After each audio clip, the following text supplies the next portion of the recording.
রব্বে কারিমের দরবারে গভীর রজনীতে যখন সবাই ঘুমায়, ওয়াশ-শামসু ওয়াল কমারু লা ইয়ানামু কুমকুম ইয়া হাবিবি কাম তানামু।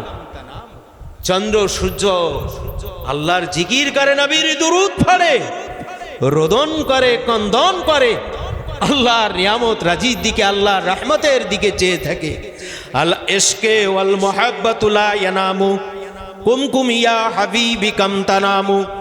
ইশকের খেলা, মুহাব্বতের খেলা, আল্লাহ আর বান্দার মধ্যে সম্পর্কটা যখন নফসানিয়াতকে নিয়ে, গুনার বোঝা মাথায় নিয়ে মানুষ ঘুমিয়ে আছে, বিবি ঘুমিয়ে আছে, সন্তান ঘুমিয়ে আছে, প্রতিবেশী ঘুমিয়ে আছে, কিন্তু ঘুমান নাই কে?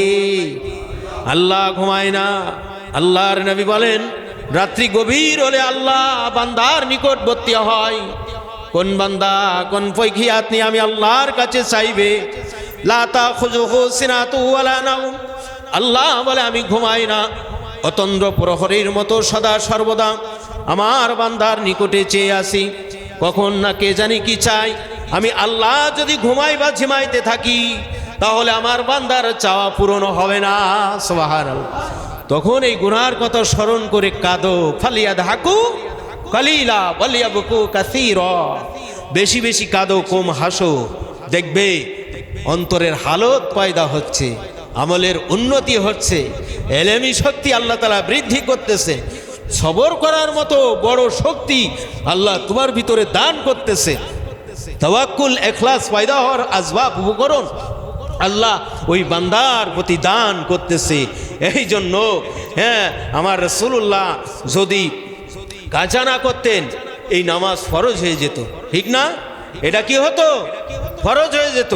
এই জন্য নিজের কথা বলে, নিজের খাসলাতের পরিবর্তনের জন্য, একজন খাঁটি উম্মাত হওয়ার জন্য যদি আপনি এইভাবে রোদন করেন, সেটা উপকার হবে। কি হবে? উপকার হবে। যখন আপনি শিক্ষা করবেন, আমল করবেন, আপনার স্মরণে না থাকলেও আমল আপনাকে স্মরণ করাই দেবে। সুবহানাল্লাহ।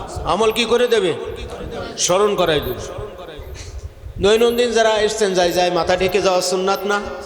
পায়ে কিছু রাখা সুন্নাত। ইস্তেঞ্জার মধ্যে, পিশবখানায়, পায়খানার মধ্যে সাপ ফেলানো, থুতু ফেলানো নিষেধ, আদবের খিলাফ, তাই না? তা আপনার এই অভ্যাস যারা করছে, তারা ওই খালি মাথায় বসতে পারে না। খালি মাথায়, খালি পায়ে বসতে পারে না। তার কারণ তাকে স্মরণ করে দেয়। তোর পণ্ডিত, মহাপণ্ডিত ওই ব্যক্তি যিনি শিক্ষার সাথে সাথে আমলে জিন্দেগি পয়দা করতে পারে। কুস্বভাব থেকে সুস্বভাবে আসে, কুস্বভাব থেকে কি স্বভাবে আসে? সুস্বভাবে আসে। শিষ্টাচারমূলক কার্যকলাপ করতে সক্ষম হয়েছে। তিনি সঠিক শিক্ষা আমল করতে কি হয়েছেন? সক্ষম হয়েছে। আল্লাহ বোঝায় শিক্ষা আমল করার তৌফিক দান করে। অন্তরের এক বিশেষ রিপু মারাত্মক, সেটার নাম হাসাদ বা হিংসা। এই দ্বিতীয় নম্বর রিপু। কয় নম্বর? হাসাদ বা হিংসা। এই হাসাদ কি রকম গুনাহ? হাসাদ কি রকম গুনাহ? হাসাদ হলো কবিরা গুনাহ। কবির মানে বড়, বড় গুনাহ। এটা কি গুনাহ? বড় গুনাহ। আল্লাহ তাআলা কোরআন শরীফের মধ্যে বলেন, ওমিন শাররি হাসিদিন ইযা হাসাদ। মূলত হলো আল্লাহ তাআলা বলেন, হিংসুক যখন হিংসা করে, তখন তার ক্ষতি হইতে আশ্রয় প্রার্থনা করে। হিংসুক যখন হিংসা করে, তার ক্ষতি হইতে কার নিকট আশ্রয় চাইতে হবে? আল্লাহর কাছে আশ্রয় চাইতে হবে। সেই শিক্ষা আল্লাহ তাআলা কোরআনের মধ্যে দিয়েছেন। আল্লাহ নবী সাল্লাল্লাহু আলাইহি ওয়াসাল্লাম বলেন, ইয়াকুমুল হাসাদা ফাইন্নাল হাসাদা ইয়াকুলুল হাসানাতি কামা তাকুলুন নারুল হাতাব। রাসূল সাল্লাল্লাহু আলাইহি ওয়াসাল্লাম বলিয়াছেন, তোমরা হিংসা হইতে বাঁচিয়া থাকো, কেননা হাসাদ নেক রাশি ভক্ষণ করিয়া ফেলে। কি ভক্ষণ করে? নেক রাশি। আখেরাতে মুক্তি পাওয়ার একমাত্র উপায় কি? নেক আমল, তাই না? তো সেই যে মূল পুঁজি, মূল ধনটা যদি নষ্ট হয়ে যায়, মারাত্মক বিষয় না? মারাত্মক বিষয়। যেরূপ অগ্নি কাঠ রাশিকে কি করে দেয়? ধ্বংস করে আর ছাই করে ফেলে। আল্লাহ নবী বললেন, হিংসা হইতে বেঁচে থাকো, যেহেতু হিংসা এমন একটা রিপু, যদি কোনো আবেদের মধ্যে হিংসা থাকে, তার নেক রাশি ভক্ষণ করে ফেলবে, ধ্বংস করে দেবে। যেমন লাকড়িকে আগুন ধ্বংস করে দেয়। তো এই হিংসার সাথে আর একটা জিনিস আসে, সেটার নাম হলো গেফতা। সেটার নাম কি? সেই জিনিসটার নাম হইল গেফতা। তা হাসাদ কাহাকে বলে আর গেফতা কাহাকে বলে? দুটো একই জায়গার উৎপত্তি স্থল, কিন্তু দুটোর মধ্যে রং স্বাদ ভিন্ন এবং আমলও কি ভিন্ন। মানুষের ভালো অবস্থা দর্শনের অন্তরে দুই প্রকার হালত পয়দা হয়। কয় প্রকার? একটা হলো হাসাদ আর একটা হলো গেফতা। একটা হলো হাসাদ আর একটা হলো গেফতা। হাসাদ বলে পারস্পরিক কাতরতাকে, অর্থাৎ কারোর উন্নতি বা ভালো অবস্থা দেখিয়া তাহা অসহ্য হয় এবং মনে মনে এই কামনা করা যে তার এই ভালো অবস্থা না থাকে। কারোর উন্নতি বা ভালো অবস্থা দেখিয়া মনে মনে এই কামনা করা যে তাহার এই অবস্থা না থাকুক। এটার নাম কি? এটার নাম হিংসা। এটার নাম হিংসা বা হাসাদ। আর যদি ভালো অবস্থা দেখিয়া মনে মনে এই কামনা করে যে আমারও এইরূপ ভালো অবস্থা হোক, আমারও এইরকম ভালো অবস্থা হোক, ইহাকে গেফতা বা মুনাফাসাদ বলা হয়। যে দেখতেছে একজন শানে মানে শিক্ষা দীক্ষা আমলে আখলাকে আপনার কি হচ্ছে ভালো উন্নতি, তা আসলে যাদের মনে হিংসা আছে তারা কিন্তু ভালো দিকটা দেখে না।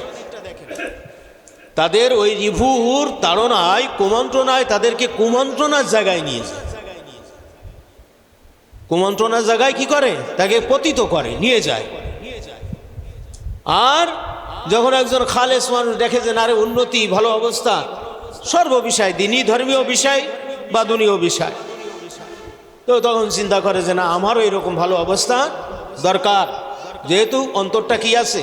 খালেস আছে, এই জন্য। তাই গ্রেফতার হুকুম কি? যে নিয়ামত দর্শনে এই গ্রেফতা বা মুনাফাসাত আসিয়াছে, উক্ত নিয়ামত যদি দিনই নিয়ামত হয় এবং হাসিল করা যদি ওয়াজিব হয়, যেমন ঈমান, নামাজ, যাকাত ইত্যাদি, তবে এই গ্রেফতা করা হবে তার জন্য কি ওয়াজিব। আর যদি নিয়ামত নফল হয় তবে গ্রেফতা করা মুস্তাহাব হবে। আর যদি উক্ত নিয়ামত দুনিয়াবি হয় তবে সেই গ্রেফতা মুবাহ হবে। যদি ফরজ কাজের উন্নতির জন্য আপনি উন্নতি করতেছেন তাহলে আপনার জন্য কি ফরজের সওয়াব হবে। যদি সুন্নাত কাজের করেন তাহলে সুন্নাত হবে, নফলের জন্য নফল হবে। মানে শরীয় হুকুম, যেই কাজ হাসিল করা যেই রকম শরীয় হুকুম আছে, আপনি যখন এই গ্রেফতায় আসবেন তখন সেই কাজ হাসিল করা বা সেই জিনিসটা দেখা, সেই রাস্তায় যাওয়ার জন্য আপনার কি হবে? সেটা ওয়াজিব, ফরজ আপনার সুন্নাতের মধ্যে সামনে। দৃশ্য পড়েন আল্লাহুম্মা সাল্লি আলা সাইয়্যিদিনা। চলে যাচ্ছে বসবেন না?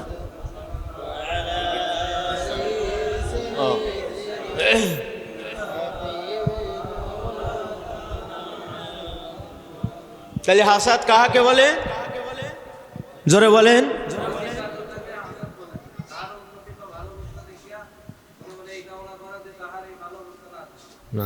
মাশাআল্লাহ। আর কেউ বলেন? না থাকুক। এখানে দুটো শব্দ, একটা কয়েদ আর একটা লোগাত। পারস্পরিক কাতরতাকে হাসাদ বলে। পারস্পরিক কাতরতাকে কি বলে? পরিভাষায় কারোর উন্নতি বা ভালো অবস্থা দেখিয়া মনে মনে এই কামনা করা যে তার এই উন্নতি বা ভালো অবস্থা না থাকুক। বুঝতে পারলেন? এটা এলে হিংসার সংজ্ঞা, মূল এটা তারিফ অর্থাৎ পরিচয়। এটা কি পরিচয়? হাসাদের হুকুম কি, অর্থাৎ হাসাদ করা কি? হাসাদ বা হিংসা করা হারাম। হাসাদ বা হিংসা করা হারাম।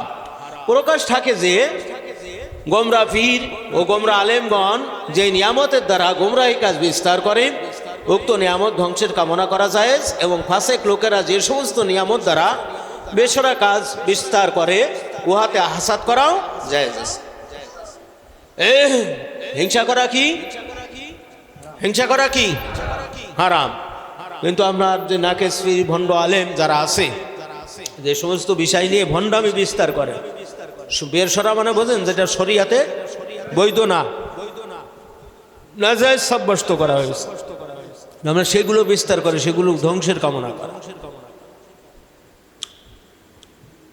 তাহলে হিংসা করা কি হারাম। কিন্তু গোমরা পীর নাকেশ জালেম নাকেশ বক্তা আমিরগণ যে সমস্ত বেসরা কাজে শরিয়াতি কাজে না, কি কাজে? বেসরা কাজে আপনার কি করে? বিস্তার করতেছে, সেই বেসরা কাজের ধ্বংসের কামনা করে। হাসাদ আসে কয় কারণে? কয় কারণে? 7 কারণে হিংসা পয়দা হয়। অহংকার আসে কয় কারণে? হাসাদের পরে বজ্র আসে কয় কারণে? 2 কারণে। গজব আসে 2 কারণে। গীবত 3 মকসুদে, তাই না? এটা আপনার ভাগ ভাগ আছে। তা হাসাদ আসে কয় কারণে? 7 কারণে। হাসাদের সবব বা কারণ কয়টা? 7টি। প্রথম আছে আদওয়াত, অর্থাৎ শত্রুতার কারণে হিংসা পয়দা হয়। কারোর পরে কারোর যদি শত্রুতায় সৃষ্টি হয় তখন কি পয়দা হয়? হিংসা পয়দা হয়। তা আপনার তাই হিংসা করা যাবে? হিংসা করা যাবে? যাবে না। তাসাউফে গা ধোয়াই দেওয়ার পরেও আপনার এইরকম সমস্যা হয়। হয় কি হয় না? হয় কি হয় না? তা আপনার জানার পরেও যদি আমলে না আসে তাহলে কি ফাসেক সম্প্রদায় না? ফাসেকের বিশেষ সমস্যা হলো ফরজ তরফকারী।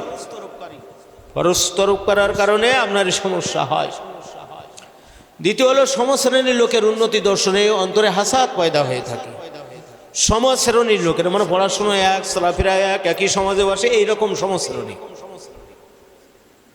আপনার অনেক নালায়েক আছে, পড়াশোনায়ও নাই, অর্থ সম্পদেও নাই, কিন্তু আপনার এক পীরের মুরিদ, একই পীরের মুরিদ, এই জায়গায় সমশ্রেণী ধরে আপনার জানের শত্রু হয়ে তারপর আপনার কি করতেছেন? হিংসা পয়দা হয়েছে। আপনার বুদ্ধিমান না, এটা আপনার কি পাগল আহাম্মক, যার কারণে এই নেকি রাশিগুলো কি করে দিচ্ছে? ধ্বংস করে দিচ্ছে। এই সমশ্রেণী লোকের উন্নতি দর্শনে হাসাদ পয়দা হয়ে থাকে। তৃতীয়ত হলো হ্যাকারত। আপনার এটা মারাত্মক একটা বিষয়, অর্থাৎ যাকে হ্যাকারতের চোখে দেখা হইতো তাহার উন্নতি দর্শনে হাসাদ পয়দা হয়। যাকে ঘৃণার চোখে দেখা হতো এই লোকটা উন্নতির দিকে অগ্রসর হয়েছে। আপনার সামাজিক কায়দায় হোক বা যে কায়দায় হোক, আপনার কি হয়েছে? উন্নত হয়ে গেছে। ওই ঘৃণার চোখে দেখতে মনে হচ্ছে সেই সারা জীবনে ঘৃণার চোখে দেখা একটা অভ্যাস আছে, অর্থাৎ ওই যে অন্তরের মধ্যে কি আছে? পারশ্রীকাতরতা আছে, যার কারণে কিন্তু এই কুরিপু তাকে সে দমাতে পারে নাই। এই জন্য এই হ্যাকারতের চোখে দেখা লোকটা, অর্থাৎ নিম্নমানের লোকটা উন্নতি হয়েছে। এই উন্নতি দান করছেন কে? আল্লাহ। তাহলে তারপরে যদি নারাজি প্রকাশ করে, শত্রুতাই করে, বিভিন্ন বাধাবিঘ্ন সৃষ্টি করে, তা আল্লাহর বিধানের পরে বাধাবিঘ্ন সৃষ্টি হয় কিনা? তা আমরা আর এই সমশ্রেণীর লোকে ওই হ্যাকারত, অর্থাৎ যাকে ঘৃণার চোখে দেখা হইতো তার উন্নতি দর্শনে কি হয়ে থাকে? হাসাদ পয়দা হয়। নম্বর 4 অর্থাৎ চতুর্থ কারণ হলো তাওয়াজ্জুব। যার উন্নতির কল্পনাই ছিল না, উন্নতির কি ছিল না? কল্পনাই ছিল না, তার উন্নতি হয়ে দর্শনে হাসাদ পয়দা হয়েছে। বলে তাজ্জব ব্যাপার, লোকটা এরকম হয়ে গেছে, বলে কি বলে না? তাজ্জব ব্যাপার, এত বড় জায়গার ইমামতি পাইছে, তাজ্জব ব্যাপার, এত বড় জলসা করতেছে, এরকম লোক আছে না? আপনার এরা তাওয়াজ্জুব, এরা অসম্ভবকে সম্ভব করতে পারে কে? অসম্ভবকে রুগ্নকে সুস্থ করতে পারেন কে? সুস্থকে রুগ্ন করতে পারে কে? সব কিছুর মূল মালিককে, তিনার হুকুমে সব কিছু হচ্ছে, ঠিক না বেঠিক? কাজেই এখানে হাউতাস করে আপনার আমার ক্ষতি ছাড়া লাভ নেই। আপনার আমার ক্ষতি ছাড়া কি নেই? লাভ নেই। এই হাউতাস করা যাইবে, তাজ্জব ব্যাপার এই হয়ে গেছে, তাজ্জব ব্যাপার। এর নালাতি দেখতাম, এখন 10 ভরি সোনা কিনে ফেলছে, হয় কি হয় না? এর মামলা দিয়ে দে, নাই ভাঙ্গা একটা ভাঙড়ে একটা ইঞ্জিল কিনে দে, বেচারা এখনো বিয়ে করে নিয়ে একটা তালাক খাওয়া এনে দে, দেশ কেন ওর ঠিক হয়ে যাবে। এরকম আছে না? আল্লাহর বান্দা আছে কি নাই? এই তাজ্জব ব্যাপার, এই বিষয় আপনার বিশেষ সতর্ক। তাহলে চতুর্থ কারণ কি? তাওয়াজ্জুব। এই তাওয়াজ্জুবের কারণে তাজ্জব ব্যাপার, যার কোনো কল্পনাই ছিল না এই লোকটা এরকম হয়ে গেল। হ্যাঁ, তা আপনার এইভাবে আপনার হিংসা আসে। পঞ্চম হলো মকসুদ ফৌত হওয়ার ভয় হইলে অন্তরে হাসাদ পয়দা হয়ে থাকে। আমি যে মকসুদে চলতেছি, এখন এই যদি আমার এই মকসুদ জানিয়ে ফেলে, তাহলে তো আমার এই মাতব্বারি আর টেকে না, আমার এই মাতব্বারি আর কি টেকে না। আচ্ছা, মার কাছে যদি মামুর বাড়ির গল্প দেয় যে মা গো, মামুকে নামার বাড়ি মাঠে 4 বিঘে জমি, 12 ঘন্টা খাজুর গাছ আছে, তাই না? সিবেল তলার মাঠে 1.5 বিঘে জমি, 10 কাঠা উঁচু আছে, এখানে পুত্তরি তরকারি ফসল হয় ভালো। হ্যাঁ, খাট্টার মাঠে ওখানে 5 বিঘে জমি, বাড়ির মধ্যে আম গাছ জাম গাছ করতাম। মা কয়, এই মিয়া, এটা তো আমিই জানি, তুই আমার কি জানাস? এই তাওয়াজ্জুব মকসুদ ফৌজটা ঠিক এই রকম। তো আমরা দেখা যাচ্ছে যে সে কোনো একটা মকসুদের মধ্যে আছে, এই মকসুদটা ফৌত হয়ে যাবে, এই ভয় যখন অন্তরে আসে, তখন তার ওই যে উন্নতি অবস্থায় আছে, যেই প্রেক্ষাপটে আছে, ওটা থেকে নামাই দেওয়ার চেষ্টা করা হয়। ওটা থেকে কি করে? নামাই দেওয়ার চেষ্টা করা হয়। এইটা হলো মকসুদ ফৌত হওয়ার ভয় হইলে এই হিংসা পয়দা হয়ে থাকে। ষষ্ঠ হলো মোহাব্বতের রিয়াসতের জন্য অন্তরে হাসাদ পয়দা হয়ে থাকে। মোহাব্বতের রিয়াসতের জন্য কথা কাজের কারণে, আলাপ ব্যবহারের কারণে অনেক সময় রিয়াসত হতে পারে, ছুটাছুটি হতে পারে, ঠিক না বেঠি? তাই বলে জানের শত্রু হয়ে যাওয়া, তাকে ধ্বংসর কামনা করা, এটা কখনো একজন পরকালের পথযাত্রীর পক্ষে শোভা পায় না। এই যে মোহাব্বতের রিয়াসতের কারণে যে অন্তরে হাসাদ পয়দা হয়, মধুর বাণী মুখে থাকতে পারে কিন্তু অন্তরে হিংসা আছে। মধুর বাণী মুখে থাকতে পারে কিন্তু অন্তরে রয়েছে হিংসা। ওই যে পশ্চিমা দেশের টাকওয়ালাদের সম্পর্কে আল্লাহর হাবিব বলে গেছেন না, বস তাদের মাথা থাকবে অধিকাংশ লেড়া করা, বোঝেন তো? লেড়া বোঝেন তো? টাক করা। তারা যখন তালিমে বসবে, গোল হয়ে বসবে। দলটার আবির্ভাব হবে পশ্চিমা দেশের থেকে। কোন দেশ থেকে? পশ্চিমা দেশ থেকে। এর বিশদ বর্ণনা এই নথিপত্র আমার কাছে আছে। তো এই যে সামান্য দেখেন মোহাব্বতের রিয়াসতের টিকার ঠেকাইয়ে আমরা জলসা করছি, সারা জীবন নবীর দিন সুন্নাহ জারি কায়েম করছে। আল্লাহর কি গজব কি রহমত, আল্লাহু আলাম, এটা আমরা আল্লাহই জানে। কিন্তু দিলের মধ্যে যারা পরিমাণ নবী পাকের আদর্শ বাস্তবায়ন হয় নাই, এই জন্য এক ভাই আর এক ভাইকে কতল করে দিচ্ছে, এক ভাই আর এক ভাইয়ের মান সম্মান নিয়ে টানাটানি শুরু করেছে, এক ভাই আর এক ভাইকে মানে তার নিম্ন স্তরে পৌঁছাইতে পৌঁছে কুৎসা রটনা করতে করতে নমরুদ, ফেরাউন, মালাউনদেরকে হার মানাই দিছে, ঠিক না? ও তুমি যে আল্লাহর বান্দা, আমার আল্লাহ রহমান, সেই আল্লাহ আবার রহিম, তিনি আবার গফফার, তিনি হলেন গফুর। তার খায় পরে চলে, আল্লাহর নিয়ামত বাদ দিলে আর কিছু আছে? তিনি কিন্তু তাকে রাখছেন।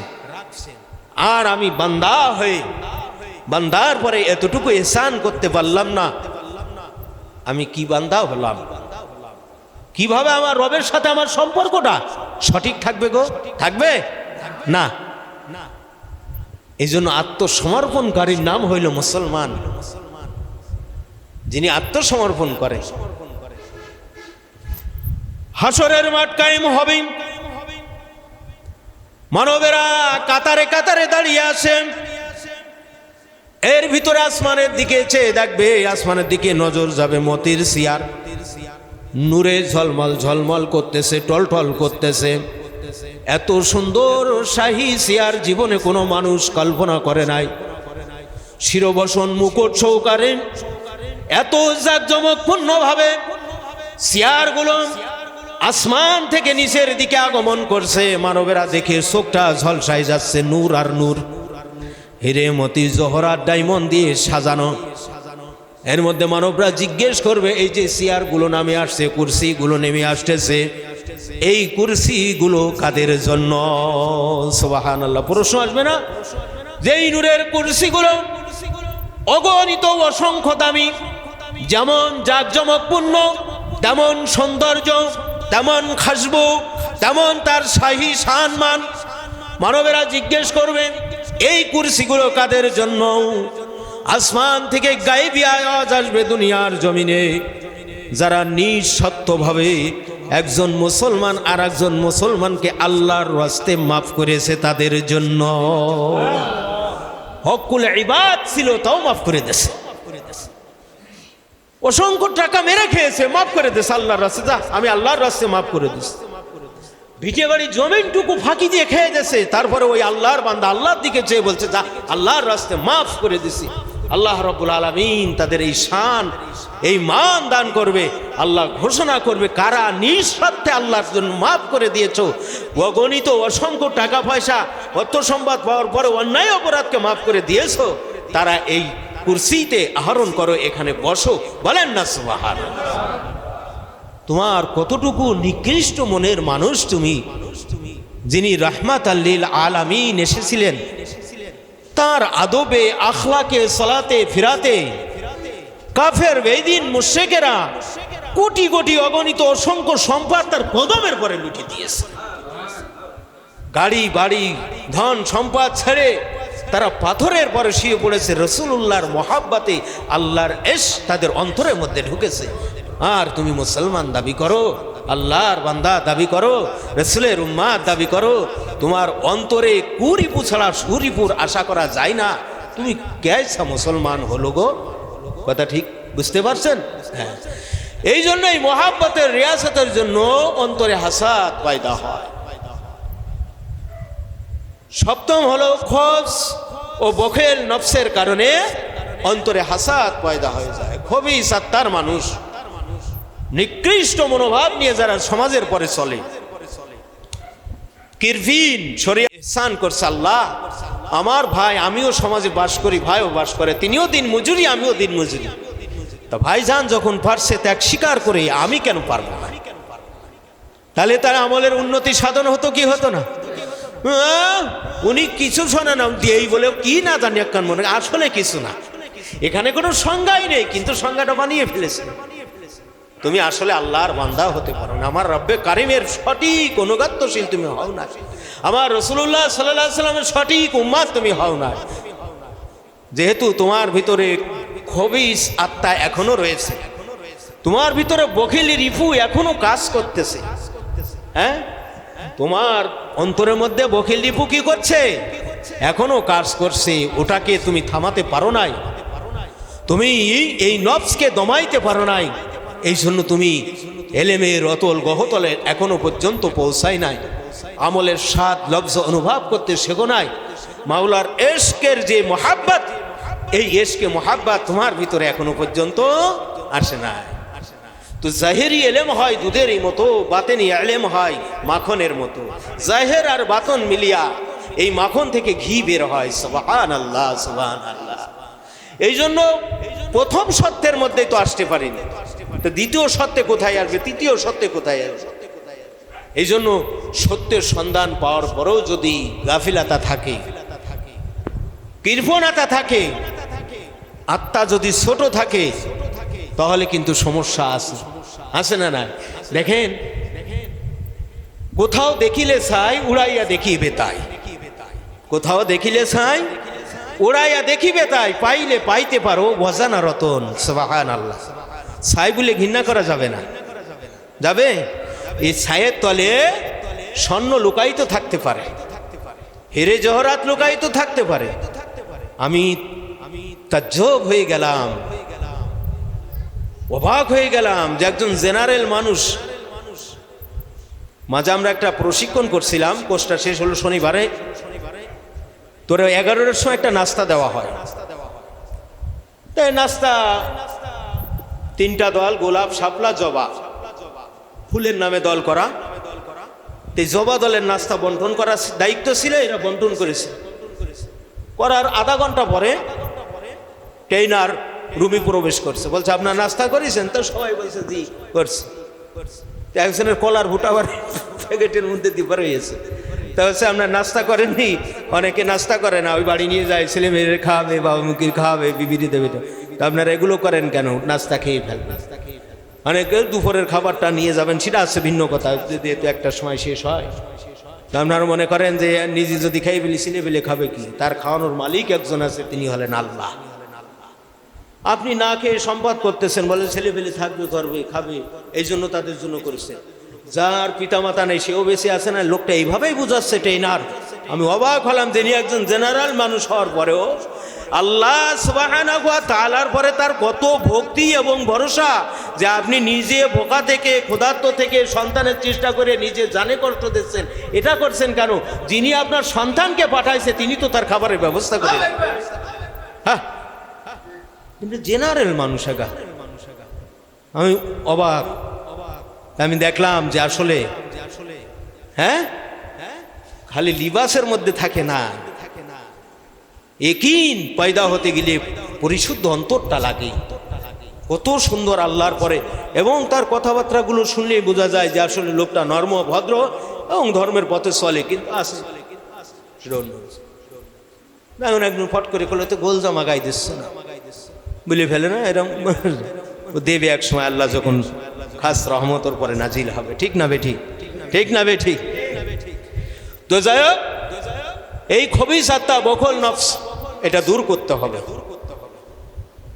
কি করতে হবে? দূর করতে হবে। তো পালাম না রে, খালাম না রে, সালাম না রে, কি হলো, হেন তেন ইত্যাদি, এটাও তো আলামত দেখলে বোঝা যায় না এগুলো আছে কিনা, তার আলামত আছে না নাই? কথা বোঝেন না। আপনাদের খারাপ লাগতেছে? খারাপ লাগতেছে? টুকুপ করে ছোট ছোট করে কথা বলে এটা যাতে গেঁথে যায় সেইভাবে চেষ্টা করা হয় ইনশাআল্লাহ। ঠিক না? তো এটা আপনার বিশেষ খেয়াল রাখতে হবে। তাহলে খবস, বখল, এরা মানুষত্ব এইকে ধ্বংস করে দেয়। এও জগৎ ধ্বংস, বড় জগৎ তো বান। যিনি বখিল তার জন্য বেহেশত আছে। বেহেশতের একটা চামচ, এই চামচটা 7 দুনিয়া বিক্রি করলে এর সমতুল্য হবে না। এত দামি জিনিস, এত দামি জিনিস, সেটা একেবারে 1.5 পয়সার বিনিময় দিয়ে দেবে আল্লাহ। তাই কি সম্ভব? দামি জিনিস ক্রয় করতে হলে মোটা অঙ্কের টাকা লাগে না? ভালো খাবার খাইতে গেলে মোটা অঙ্কের অর্থের দরকার না? মোটা অঙ্ক অর্থ যখন আপনার কামাতে হবে তখন কঠোর পরিশ্রমের দরকার না? এখন পরিশ্রম করবেন না, আপনি ডাকাইতি করবেন, আরো রিস্ক না? ডাকাইতি আরো রিস্ক না? যদি ধরা খাইয়ে যায় তো ফিনিশ টু ফিনিশ হয়ে যেতে, ও খাওয়া দাওয়া আপনার কি এগুলো করা তো সামনের কথা। ঠিক না? ঠিক না? কিন্তু এমন একটা ডাকাতি এখানে, এই খবিস বখল নফসের কারণে যে অন্তরে হাসাদ পয়দা হয়, পরকালের সামগ্রী ধ্বংস হয়ে যাবে। নাউজুবিল্লাহ। এটার জন্য বিশেষ সতর্কতা অবলম্বন করতে হবে। এইটা যদি থাকে তওবা করে ফিরে আপনার খালেসাত তাইয়ার। আল্লাহুম্মা সাল্লি আলা, হ্যাঁ একটু লবণ দিন, ওয়া আলা আলি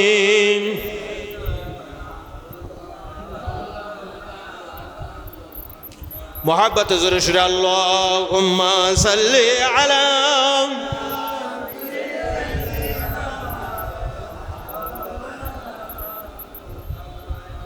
ওয়া আলা আলি সাইয়্যিদিনা।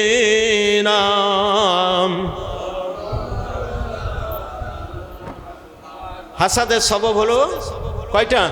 7টা। কয়টা?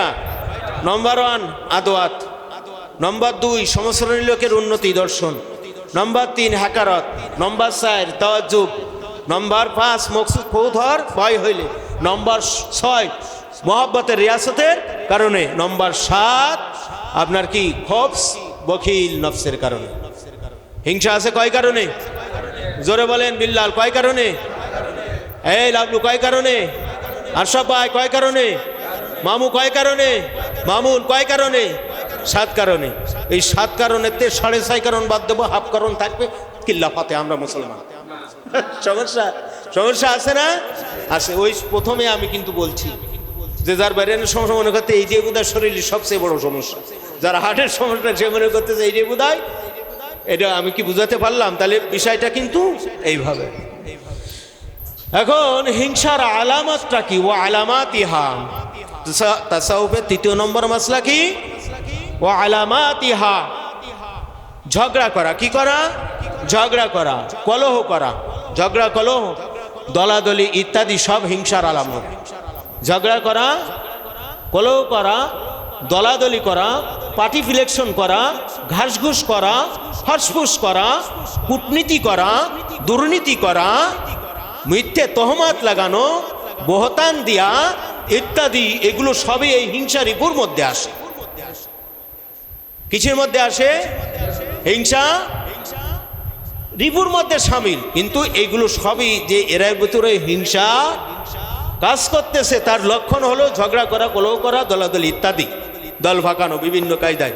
কথা বোঝেননি তো? আপনার দেখবেন এই যখন এই রোগটা আসতেছে, দেখলেন যে দলাদলি সৃষ্টি হচ্ছে, ঝগড়া সৃষ্টি হচ্ছে, তখন ওই 7 কারণের মধ্যে আপনি খুঁজবেন, গবেষণা করবেন, দেখবেন যে প্রায় কারণগুলো এসে গেছে মালের মধ্যে। ঠিক না বেঠিক? প্রায় কারণগুলো কি হয়ে গেছে? এসে গেছে। বিশেষ সতর্কতা থাকতে হবে। কথা বুঝতে পারলেন? মসজিদে নববী শরীফের মধ্যে আল্লাহ রাসূল সাল্লাল্লাহু আলাইহি ওয়াসাল্লাম বসে আছেন।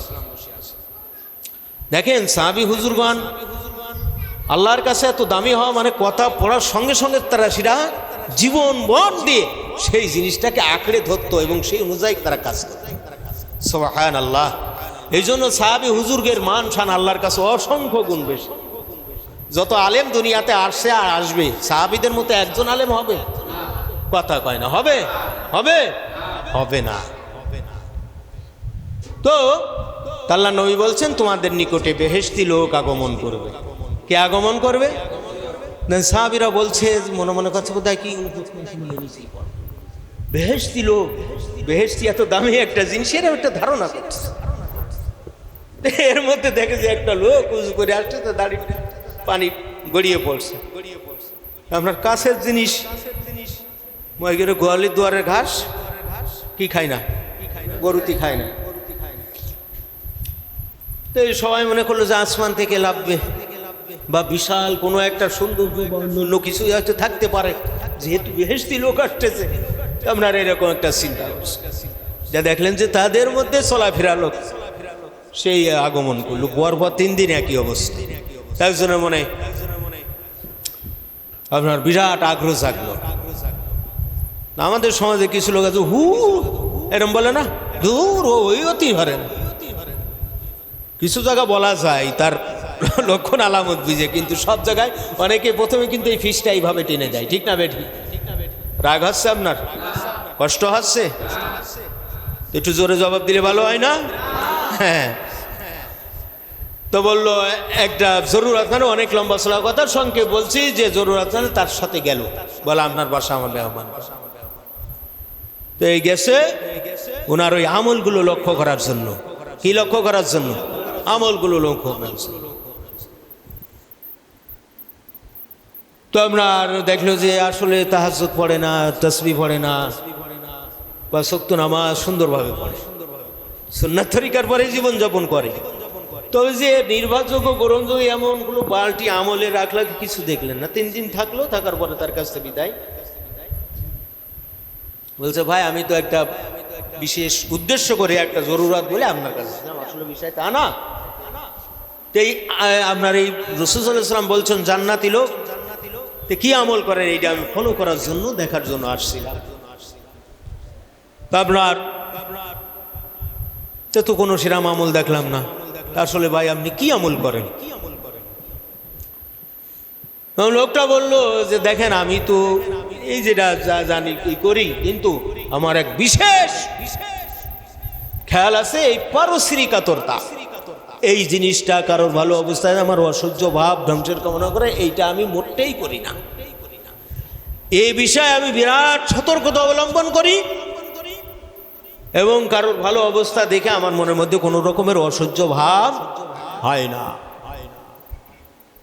এই জন্য হয়তো আল্লাহ রাসূল সাল্লাল্লাহু আলাইহি ওয়াসাল্লাম এই কথাই বলছেন। সুবহানাল্লাহ। আমরা বিরাট ত্যাগের ব্যাপার কি না? যদিও আমরা মাথা নাড়াই, সাই দিই, তারপরেও তো রোগ আছেই। আসে কি আসে না? আসে কি আসে না? যখন খালেস ভাবে চেষ্টা সংগ্রাম করা হবে, এই রোগ বিদায় নেবে। এটা আল্লাহর ওয়াদা আছে, সুবহানাল্লাহ। কার ওয়াদা আছে? আল্লাহর ওয়াদা। সামনে যেভাবে প্রস্তুতি নেবেন আপনাকে আল্লাহ তাআলা সেইভাবেই ইসলাহ করবেন। অন্তর্যামীকে তিনি জানে আমার বান্দা আমাকে ডাকছে নাকি কাকে ডাকছে। যার প্রতি হিংসা আসতেছে তার সাথে ভালো ব্যবহার করা, প্রশংসা করা, কিন্তু ওখানে করা যাবে না, ওখানে করা যাবে না। এখন কিছু সাজা লোক আছে এই হিংসা করেই যাচ্ছে, আবার বলছে না হিংসা করলে তো তার ক্ষতি হচ্ছে, মানে শয়তান ওকে আলাদা একটা তরবিয়াত করছে। গভীর মনোযোগ, শয়তান ওকে আলাদা একটা তরবিয়াত করছে। এইবার আসুন মূল নুকতাটা জেনে নিন।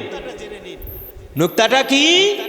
গোমরাহ পীর, গোমরাহ আলেমগণ যে সমস্ত বেসরা নিয়ামতের বিস্তার করতেছে, তারপরে তো হাসাদ পয়দা হচ্ছে। যিনি ইলম অন্বেষণকারী, যার ভিতরে ইলম আছে, ঠিক না, তাহলে কি সে তার প্রশংসা করতে পারবে? তার সাথে মিশতে পারবে? পারবে না। কিন্তু আসলে আম সমাজের জন্য এটা না, এটা বিশেষ করে যারা জ্ঞানী লোক, ভালো মন্দ বোঝে। যেমন এক পণ্ডিত কয়েকদিন আগে রাসূলুল্লাহকে সাংবাদিক বলছে পাম দিতে দিতে মানে এত দিচ্ছে, লাস্টে দেখা গেল টিউ ঠিক দিচ্ছে না, তাহলে পামটা দাঁড়াবে কোথায়? কথা বোঝেননি তো? অত্যগত্য স্বার্থে যখন মানুষ ব্যস্ত হয়ে যায় তখন তার এই লাইন আল্লাহ খুব করে কেটে দেয়। খুট করে কি করে দেয়? কেটে দেয়।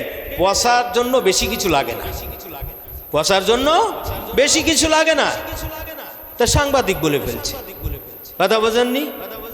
এদের একটা সবচেয়ে মূল সমস্যা আছে, যেহেতু আমি এটা নিয়ে প্রতিবাদ জানাচ্ছি না এখন, মানে বলছি না এইভাবে যে এ নিয়ে বহু লড়াচড়া চলেছে, সে আবার কিছু তওবাও করছেন। যাই হোক, তো যাই হোক, এই জন্য আল্লাহ কি করে দেন? কেটে দেয়। এই জন্য মাংজারা আলিমান ফাঁকা আন্না বাজারানি।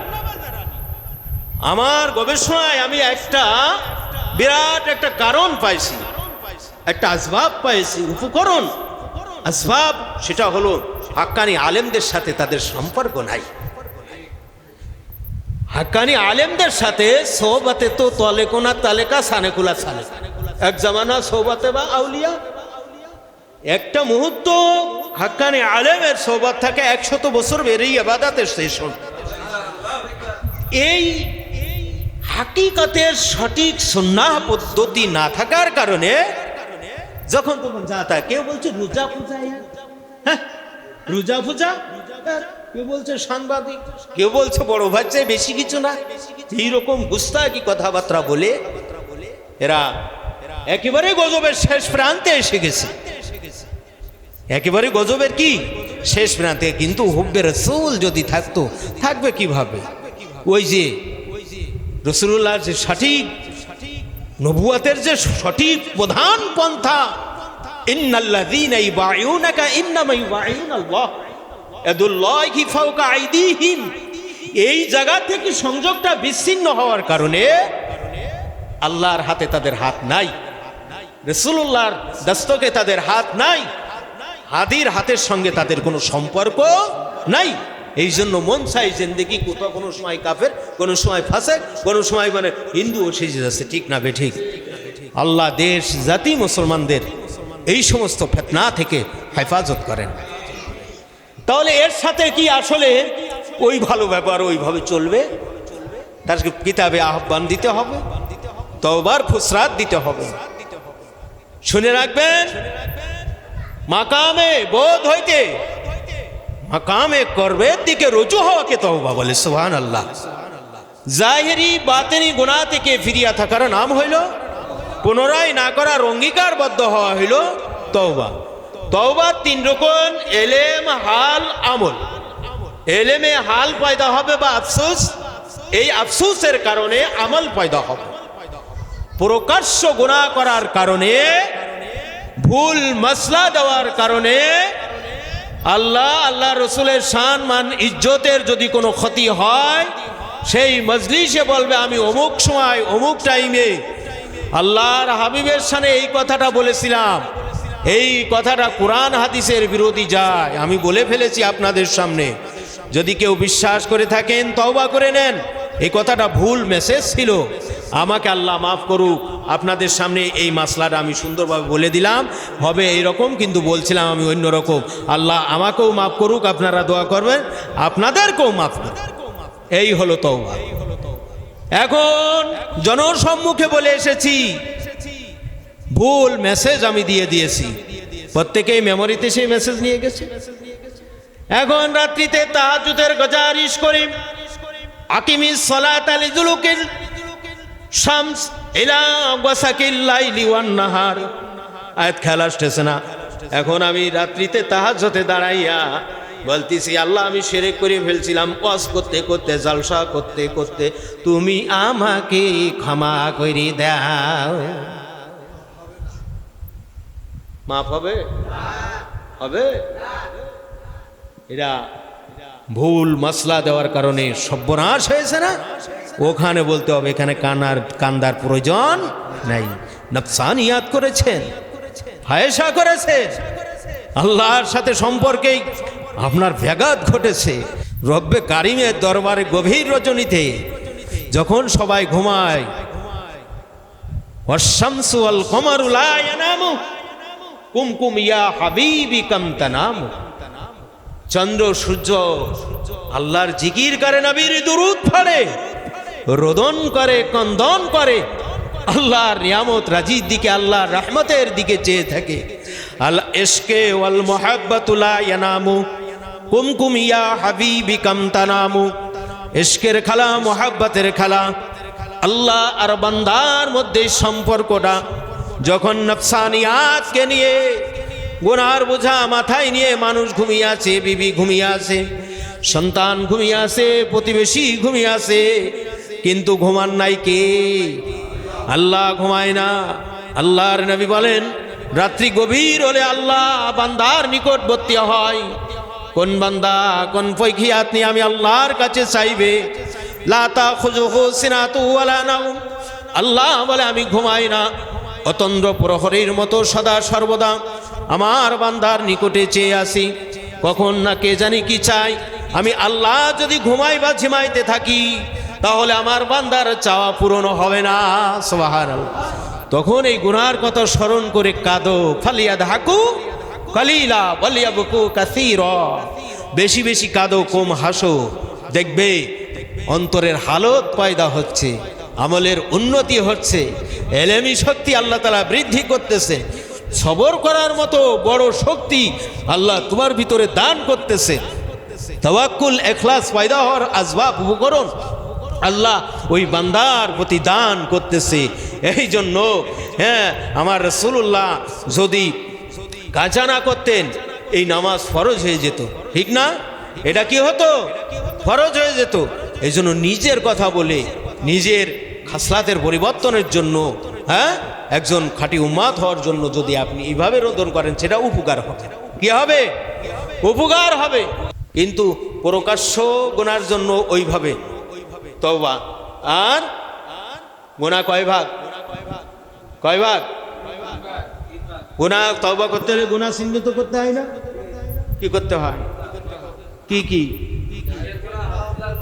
শিরকের গুনাহ, হকুল্লাহর গুনাহ, হকুল ইবাদের গুনাহ। শিরকের গুনাহ, হকুল্লাহর গুনাহ, হকুল ইবাদ। খবরদার, সাবধান থাকতে হবে। যেই গুনাহ সেই তওবা। পয়সা মেরি খাই, কি মেরি খাই?